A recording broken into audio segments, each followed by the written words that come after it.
Jesus says in Mark 10:45, "For even the Son of Man did not come to be served, but to serve, and to give his life as a ransom for many." The King of Kings, he serves. If God himself expects to serve, then you should expect to serve as well. I mean, let's think about this. Jesus himself, the Son of Man, he says, "I didn't come to be served. I'm the King of Kings. I didn't come to be served, but I came to serve and to give not only to serve, but to give my life as a ransom for many." He died for us. And God resurrected him so that we can all have life. I mean, the call, we're to be like Jesus. And the call of every Christian is to be selfless, to put others first, not to be selfish where we put ourselves first. Our third basic of belonging is serving. So we've talked about worship, we've talked about growing.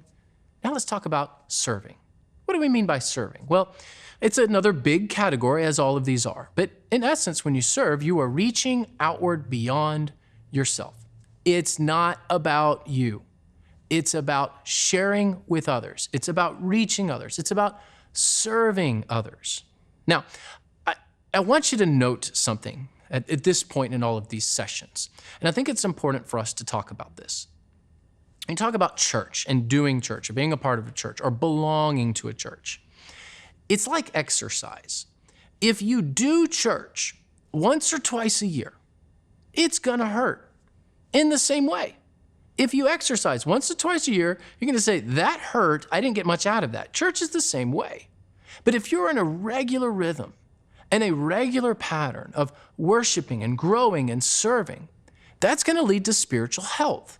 In the same way, like physical exercise, spiritual health is not an instantaneous process, but rather something that occurs over time. So if your expectations right now are, "Hey, I'm gonna be here a week, 2 weeks, a month, and I'm just gonna be in tip-top shape spiritually," it's not gonna happen.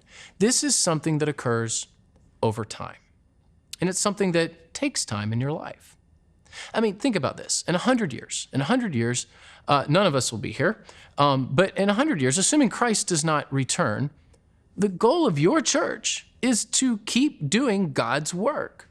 And God's work through you is the foundation of the work that will occur 100 years from now. So in your own personal life, you need to think long-term spiritually.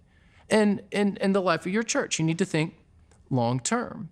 And we are called to endurance. And an enduring church serves like Jesus. The churches that stand the test of time are the ones that are filled with servant leaders, people who put others before themselves. If you look at Mark 10 again, you see James and John there. They believe that they are worthy of the highest place of honor in God's kingdom. They even say that. They believe that they are worthy of the prominence of being right there beside Jesus. And Jesus tells them, he asked them, "Are you able to endure suffering like me?" And James and John say, yeah, we are.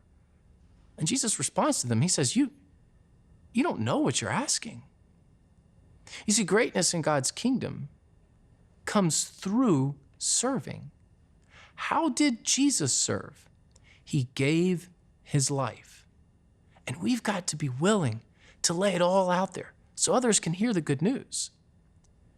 God's kingdom is eternal because of the sacrifice of Christ. Your church will endure because the people give of themselves to God's mission. So to be saved by Jesus is to be sent by Jesus. And the way you can live sent is to serve through the bride of Christ, his church. Paul writes 2 letters to the church at Corinth, 2 that are included in the Bible. And in 2 Corinthians chapter 5, verse 14, he makes it clear. He says that the motivating factor of serving is Christ's love. Let me give you 5 steps to start serving in your church. The first step is very simple. Look for opportunities to serve. Just be aware of what your church is doing. Reserve some time to observe. Come along somebody where you think, I might want to serve in that area. Come alongside of them and just say, hey, I'd like to just watch you and observe you. The second thing you can do is volunteer where there is a need. It's important to volunteer, but it's also important to help fill in the gaps at your church. You need to invest where the fruit of the ministry is occurring. And this is where you can just listen to your leaders and ask them what needs to be done. The third step, very simple. Take the initiative. You have to take the initiative. Don't wait for somebody to voluntold you. Perhaps you've been voluntold before, where basically you're pulled into something. Go ahead and start asking now. Ask your leaders where you can serve. And fourthly, invite your neighbors to church. It's one of the best things you can do to serve your church. It's just to create an invite culture, not only in your own home, but in your church. And when you invite people, by the way, show them around, walk with them, take them out to lunch afterwards. Here's a stat for you. This will blow your mind. 80% of people are receptive to coming to church if you invite them. Doesn't mean they'll come on the first time that you ask, but they are receptive. 8 out of 10, 4 out of 5 people are at least willing to hear you out about coming to church if you invite them. You've got to take the initiative. And then lastly, not only should you invite, you should also share. Share Jesus with people who will listen. See, if you know Jesus, then you have the best news that anyone can hear. And people need to hear the gospel from you. Not just from your pastors, not just from your leaders, but they need to hear it from you. You know, there is a transition between the 4 Gospels in the book of Acts. The 4 Gospels talks about Jesus' work, his ministry, the time that he was here on earth. And then the book of Acts is, at the very beginning of the book of Acts, Jesus ascends, he goes into heaven, and then the church is then left to do the work. And when you think of your role as a church member and what the church is supposed to do, where Christ's work on earth ends, ours begins. So the Gospels have this movement of Jesus going towards Jerusalem. It's all about getting to the cross, that the sacrifice that needed to be paid. So the Gospels show a movement toward Jerusalem. And the book of Acts shows our movement outward. And the book of Acts tells us, and the book of Acts tells you, you are the rest of the story. When you read Acts and when you read the New Testament, there's a point at which it ends in Revelation.